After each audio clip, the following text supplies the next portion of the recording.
Coming up on Agweek TV, members of both local sugar co-ops hear about the big issues facing their industry.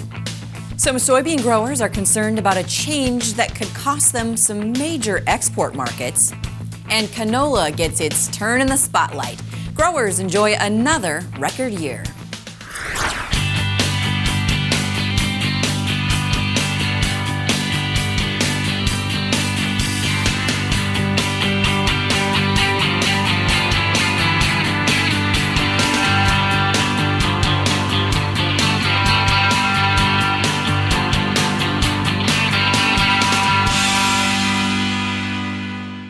Welcome to Agweek TV. I'm Shauna Olson. The sugar beet industry is coming off a great year. High yields, good prices, and a quick harvest. But there are some clouds on the horizon. The two big beet growers in the region, American Crystal and Minn-Dak Farmers Cooperative, recently held their annual shareholder meetings. Agweek's Mikkel was there and has more on the main concerns. With 2015 record yields in the bag, American Crystal and Minn-Dak are forging ahead, trying to stay competitive in a world of tough competitors. It was a life and death problem. The 2015 crop marketing season will be better than last year because of a successful conclusion to the Mexican trade case last October. Sugar prices are better because the Mexico trade problem is fixed. So the shareholders are immensely relieved about that. David Berg said beet growers have won some key trade battles in 2015, but face increasing pressure from consumers over GMO crops, including Roundup Ready beets. Hershey was probably the first company to do this. They are not purchasing beet sugar. They're only buying cane sugar because cane is not genetically modified. There are other companies that are making inquiries about this. Sucrose, whether it's sugar beet or sugar cane sugar, is 99.9996% pure. There is no trace of the plant being genetically modified in the sugar, but nonetheless, that customer says that they don't want to buy beet sugar anymore. Every beet sugar factory in the U.S. has had their sugar tested by a company called Eurofins. And that sugar that comes out of our factories is no different than the sugar that comes from cane. Beet growers don't want to think about farming without Roundup Ready beets, but the anti-GMO rhetoric is changing that. They really don't want to have to go back to what I would call old technology. So we're taking it seriously. We think the threat is real. We don't know how big it is. That is a concern for the shareholders. They want to continue to raise Roundup Ready sugar beets. We're going to do everything we can to let them keep raising them, but we also have to satisfy the market that we can sell to. We frankly can't convert very soon because the seed doesn't exist. If the seed is available in a few years, what's the right economic package that we could make so that our growers would say, this is okay, I will do this? We're looking at this as something in probably 3 to 5 years we'll know for sure. How dire is it? Or are we actually moving the needle and changing consumer attitudes towards realizing that sugar from Roundup Ready beets is the same as sugar from cane? Despite excellent yields and a quick, clean harvest, American Crystal ran into some problems that they didn't expect this year. One of the reasons that the harvest was rapid is that beets were dry. There was no mud in the fields. But a dry beet may be a little bit stressed, and right now they're not in perfect condition in the piles. So that means that our sugar recovery is not quite where we want it to be. So what it comes down to is that if the beets continue to be in this challenged condition, they're not rotten, they're not spoiling, we're not hauling them out back into the fields, but they're not in perfect shape either. If they continue in that condition for the rest of the entire processing season into May, there will be a negative impact on this year's beet payment. This is Mikkel with Agweek TV. Berg says about 5 or 6 piles of the beets were extremely dry. He says they've never experienced beets in that kind of shape in the past. The sugar industry is also bracing for more restrictions on dietary sugar. Very soon, the USDA and the Department of Health and Human Services will be releasing their 2015 dietary guidelines. It's expected to cut the daily recommendation of sugar from 13% of calories to 10%. Courtney Gain, Vice President of Scientific Affairs for the Sugar Association in Washington, D.C., spoke at the Minn-Dak Farmers meeting.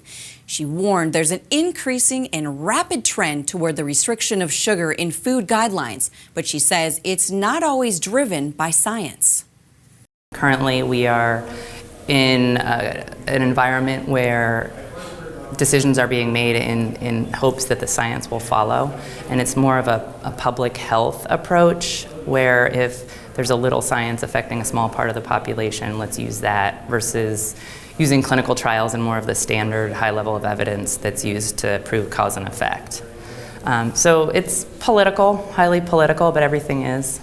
The dietary guidelines come out every 5 years.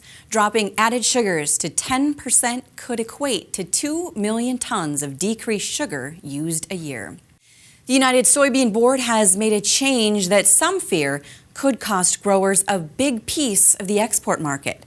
Bob Sinner, who owns SB&B Foods of Castleton, North Dakota, is surprised and frustrated with the USB's decision to focus its food-grade soybean promotion programs on just 2 Asian countries, Taiwan and Indonesia, and both accept GMO soybeans. SB&B specializes in growing, contracting, and processing non-GMO soybeans. SB&B's business has tripled in the last 5 years with the help of international promotion programs.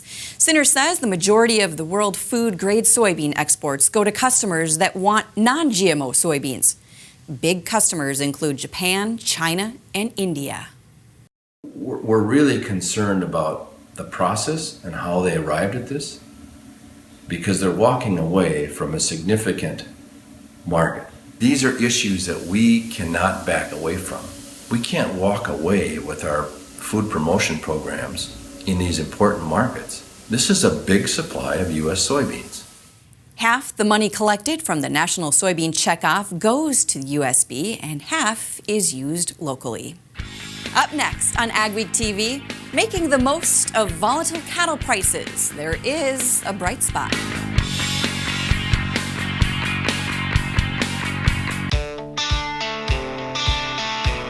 How did we become the region's largest independent seed company? By taking a very simple but powerful stand. We will sell no seed that we wouldn't be happy to plant on our own farm. Peterson Farm Seed. Stand tall.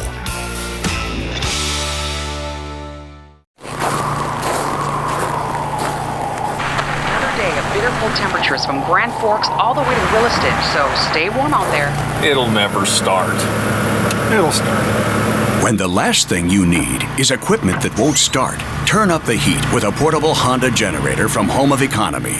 Rugged, dependable, and quite possibly the best friend you'll ever have on the job. Pick one up today at the guaranteed lowest price, only at Home of Economy, where your dollar buys more. Who do you call when you have grain dryer issues? His number is probably already on your phone. Guy Kittleson of American Farm Equipment, 701-793-8804. With over 35 years experience in grain dryer sales, Guy was grain dryers before grain dryers were cool. He sells and services American, Chief, and Deluxe grain dryers with capacities from 200 to 10,000 bushels per hour. Guy works on them all, but when it comes to confidence and dependability in your grain dryer, buy from Guy Kittleson, American Farm Equipment. Drainage Solutions is experienced in the tri-state area. Their skilled employees will design, implement, and maintain the best drainage system available. Drainage Solutions uses state-of-the-art equipment along with the best data resources available to design a drainage system that they guarantee will be both efficient and cost-effective. Whether you're considering drain tile for the first time or adding to your existing drainage system, let Drainage Solutions design the most appropriate site-specific drainage for your needs. My name is Joel Kaler, owner-operator of Kaler Farms in Lidgerwood, North Dakota. We make a patented product called a cornstalk guide. Helps guide corn stalks into the grabs in the chains a lot smoother without losing corn. The corn stalk, when it comes off of our product, it's already on the gathering chain instead of being able to hit that idler. Our product will keep all the wear off the snout and get it to come into the head smoother without bouncing. Cattle prices have been making big swings the past few months and continue to be very volatile. NDSU Extension Livestock Marketing Specialist Tim Petrie says many ranchers are wishing they would have sold their calves earlier this year. But he says even though prices have been coming down, there is one positive spin on the situation. Gas prices are low, so that's actually helping meat prices, so things could be worse. We don't always realize that, but yes, calf prices are down, but things could be worse. If we had gas prices like they were a year ago, we'd even have lower fed cattle prices because consumers are using some of that money that they would have spent on gas to buy meat, and so that's a positive. Petrie says cattle prices at the auction are down, but at this point, you may not notice it at the grocery stores. He says there's always a lag time when prices go up and when they come down. Stores buy meat maybe a month ahead of time, and prices. Restaurants change their menus about once a year. They can't change it all the time, and so because of that, we have quite a long lag time. Petrie says prices aren't likely to go back up to record highs like they were last year anytime soon. Canola production has soared in North Dakota since it was imported from Canada in the 1990s.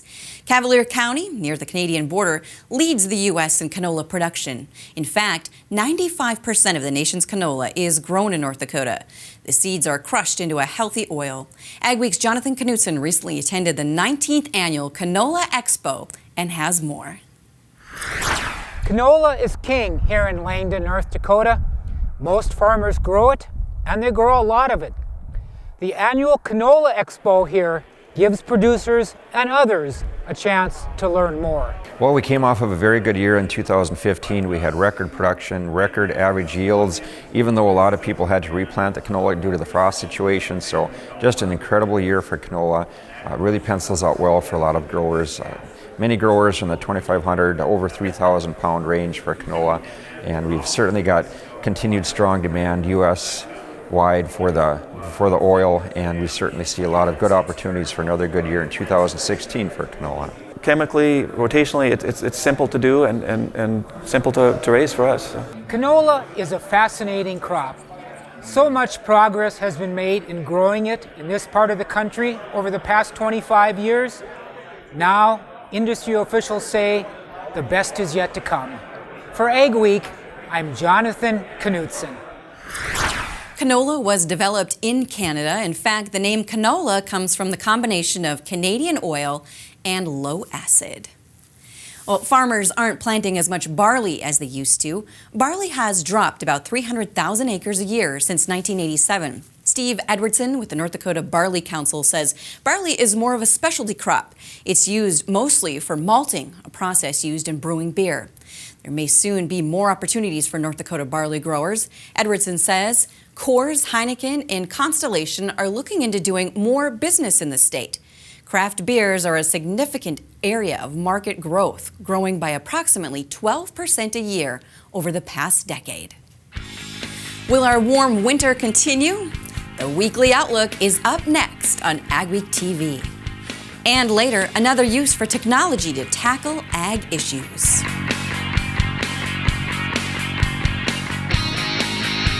It's 3 windows in one. It's the Euro Series by Minn-Dak Windows. It's a picture window. One turn of the handle and the unit tilts in for ventilation. A second turn swings the sash inward. Easy to clean from the interior and available as a window and patio door. Durable hardware allows for larger single units and tremendous safety. And of course, it's covered by the industry's best warranty. The Euro Series by Minn-Dak Windows. Midwest built, Midwest tough, guaranteed for life. Minn-Dak Windows, windows for your world.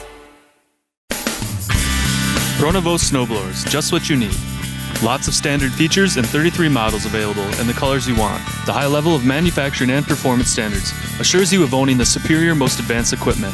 Snowway is the leader in designing snowplows with a big appetite for snow. Whether you're seeking a snowplow for your truck, skid steer, or UIV, Snowway has a highly engineered snowplow to fit your needs with a variety of options. For Pronovost snowblowers or Snowway snowplows, contact your nearest dealer or North Country Marketing. Oh no, look out! You kids stay in the car. I'll be right there. Honey, I'm gonna need my Carhartts.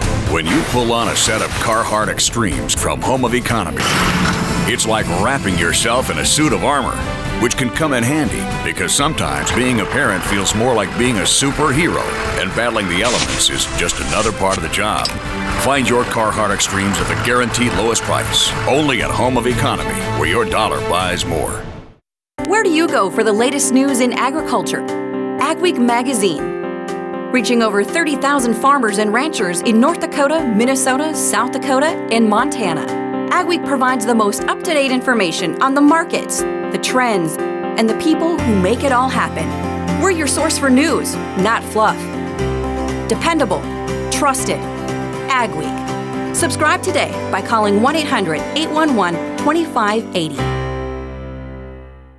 Tightline Drainage is the Red River Valley's most trusted name for tile. Tightline uses the Port Hydromax plow and also Port Hydromax trenchers for installing our laterals and main line accurately. The science behind drain tile proves healthier plant growth and greater yields. Tightline Drainage also sells pipes, fittings, tiling plows, landau tillage equipment, and more. Tightline Drainage is owned and operated by experienced agricultural professionals who understand the need for progressive agricultural practices. Call Tightline Drainage for a free drainage design today at 701-235-1900. AgweekTV weather is brought to you by Kaler Farms.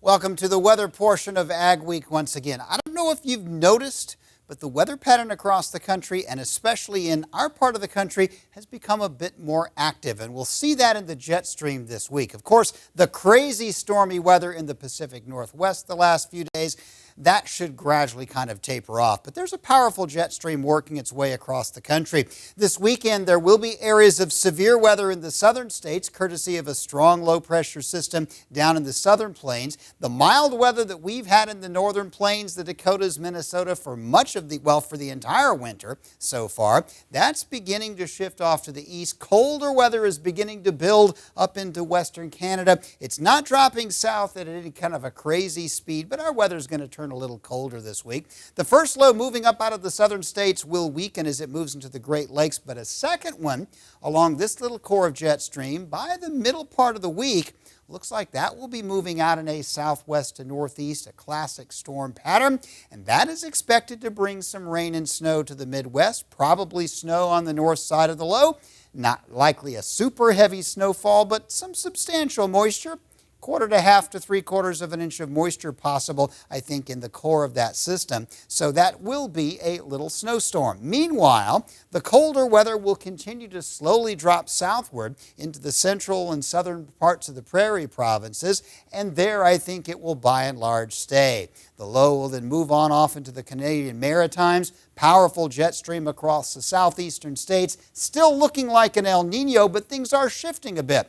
I don't think the cold weather is going to really dump southward yet. In fact, as we get toward the end of the week, a ridge in the upper level winds will likely bring some mild weather back into the plains in the upper Midwest. Probably not as warm as it's been, but still relatively mild. So what does this all mean for our forecast? This week, crazy rain and snow in the Pacific Northwest, but that's beginning to tone down. Still no significant rain for Southern California, but there will be some rain in parts of Northern California, courtesy that Pacific Northwest storm. Much of the southeast will get some rain and some stormy weather the next few days, and we will likely see some areas of snow, not really heavy snow, but some decent moisture coming out of this weather system in the northern plains around midweek. The second week, and this is Christmas now, possibility of another modest snow system into the northern plains. Southeast still looks rainy. Pacific Northwest wet. Still no rains for Southern California. And the big low up near Iceland is still expected to change core, and that's going to mean probably a dump of cold air. Last week I was saying it would probably happen by Christmas time. Now I'm saying maybe Christmas time or maybe before New Year's, but it does look like we'll finally get some Arctic weather into the plains and upper Midwest by the end of the year. Storm advisory has been changed to a blizzard warning. When you lose power, get it back fast with a portable Honda generator from Home of Economy. Easy to haul, tough and reliable, and ready to start with a simple turn of the key. Why settle for anything less than the clean, quiet power and peace of mind you can only get with Honda? Just don't be surprised if you generate new friends. Pick up a Honda at the guaranteed lowest price, only at Home of Economy, where your dollar buys more. Redline, a starter fertilizer developed for corn and other crops. Applied in furrow, Redline offers a solid balance of N, P, and K, plus micronutrients. Micronutrients remain soluble for uptake to the growing plant through bonding changes, created by the same unique chelating agent found in soy grain. Introducing Levasol. Levasol is mixed directly with liquid fertilizer for in-furrow application to enhance and maximize nutrient efficiency. time to demand more. With Micro Essentials, you get more from every acre. Through our fusion technology, only Micro Essentials combines 4 vital nutrients into one powerful granule, ensuring uniform nutrient distribution and increased nutrient uptake. The innovation behind our fusion technology means you'll grow stronger, healthier plants. Micro Essentials. Get more from every acre. Total Ag Industries is the leader in total control. Their custom-built fertilizer systems are the crown jewel of the Total Ag lineup. Total Ag systems come with a fully customizable fill system, and the variable rate hydraulic drive system works with John Deere displays for real-time feedback and complete fertilizer monitoring. Total Ag's field-tested design allows precise control and accurate application in your fields for better yields and more profit. Contact Total Ag by phone or visit totalag.com. The North Dakota Soybean Council invests checkoff dollars to increase soybean demand, increase yields, and open new markets. The soybean checkoff has resulted in stronger prices and higher yielding varieties. Checkoff dollars fund research to bring solutions to farmers' greatest production challenges. Global demand for North Dakota soybeans for human consumption, animal feed, and commercial use has never been greater. Checkoff dollars, investing in a profitable future for North Dakota soybean farmers. AgweekTV, presented by Peterson Farm Seed. Farmers and ranchers are facing increasingly complex issues, so staying informed is more important than ever. That's why South Dakota State University Extension started the Contours video series. Each episode brings together a panel of experts to discuss a current hot topic in ag. People love TED Talks, and this is kind of the ag version of TED Talks. And again, it's just not one person's opinion on it. What I really love about Contours, it's a broad range of opinions on a specific subject. So, and we know with a lot of these issues that Contours will be discussing, it's not black and white. I mean, there's a lot of gray area, and so to be able to move forward in the right direction, we all have to understand where everybody else is coming from. Contours is part of SDSU's Extension iGrow online platform. Well, with commodity prices low, should land rents be dropping? If you're a renter or landowner, chances are you're thinking about negotiating rent. Agweek's Jonathan Knutson has been researching the topic and has put together a special report. Every year, I take a look at the latest trends in rental rates. Fair and equitable can mean different things to different people. That's certainly the case with farmland rental rates. This is the time of year when farmers and landlords begin to redo expiring rental rate agreements. It's a big job, important job, and often a difficult job. This year, again, I've talked with experts in 4 states. Read my story, the Agweek cover story, December 14th. They're very popular this time of year, especially with kids. Coming up on Agweek TV, we'll take you to a reindeer ranch.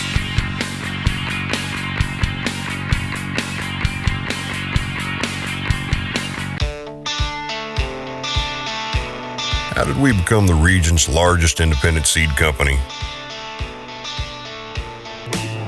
By taking a very simple but powerful stand. We will sell no seed that we wouldn't be happy to plant on our own farm. Peterson Farm Seed. Stand tall. This is Dennis Belisky reminding you we do auctions and we do them well. You've built your operation with hard work, and when it's time to sell, all or part, you deserve the best. Details from repairs and preparation to promotion and settlements are not routine. Chances are you'll only do this once, so we'll tailor an auction just for you and get it done right. On site at your farm or added to one of our highly successful Alaris Center auctions, we have the skill, reputation, and integrity to meet your needs with best-in-class commitment and quality service. Find us at resourceauction.com or call 701-757-4015. Looking for grain bins and supplies? Advanced Grain Handling System in Mayville, North Dakota has what you need. Advanced Grain Handling Systems has installed dryers on farms and grain terminal applications in many locations throughout the U.S. A family-owned company with licensed service technicians on hand whose #1 focus is service. Advanced Grain Handling Systems' primary product is continuous flow grain dryers. They also carry and service Grain Handler, Sioux Steel, West Steel, and North Star bins. Contact Chad and the crew or check out their website at advancedgrainhandling.com and lock in your 2016 pricing now. Upgrade your trailer to electric with the Rolltech electric system from AgriCover. Strong, flexible pivot arms and motor mount rotate and telescope, allowing the roll tube to rise and flex over heaped loads. The positive automatic lock is impossible to back off to control the flow of grain. This integrated system uses one wireless remote to operate up to 10 tarps and hoppers, keeping your driver out of the dust, rain, and harm's way. See the Rolltech system in action at an AgriCover dealer near you. My name is Joel Kaler, owner-operator of Kaler Farms in Lidgerwood, North Dakota. We make a patented product called a cornstalk guide. Helps guide corn stalks into the grabs in the chains a lot smoother without losing corn. The corn stalk, when it comes off of our product, it's already on the gathering chain instead of being able to hit that idler. Our product will keep all the wear off the snout and get it to come into the head smoother without bouncing. Closed captioning brought to you by Ultimate Spray. This is the time of year that children dream of reindeer pulling Santa's sleigh full of goodies, but not all reindeer live at the North Pole. Some live on a ranch in northern North Dakota. Kelsey McMahon tells us how one family is diversifying with a holiday favorite. You know Dasher and Dancer and Prancer. But do you know Robin, Ernie, and Chocolate? They are just some of the reindeer at Reindeer Ranch. Starting the state's only privately owned reindeer ranch in the late 90s, the Hazeltons first raised buffalo on their Drayton farm, but didn't have enough land for the animals. My wife asked me what I wanted to get in next, and first thing came in my head, and I kind of jokingly said reindeer. A relative to the caribou, the Hazeltons say reindeer are intelligent, trainable, and used in every area of life. They're used for meat, milk, which they say 1 drop of milk from a reindeer will turn black coffee white. It's that rich. They're a pack animal. You can ride them. This is Norma and Iggy. As herd animals, they're actually calmer when they're together or around people. With 7 reindeer on the ranch, this holiday season is a busy time for the family, bringing them to shows, malls, and small towns across North Dakota. Usually we bring in a crowd because if anybody knows we're coming, they're going to come to see us. The Hazeltons say they enjoy sharing the reindeer with others, educating people with reindeer facts. Reindeer are one of the few deer that both male and female have antlers. They have a velvet that grows on the outside of them. And they say Christmas questions are always flying around. Main question the kids always ask, do they fly? And our always answer is only Christmas Eve. And these are Rudolph's cousins. Or backup reindeer. Spreading holiday cheer, sharing the very real tale of Santa's other reindeer.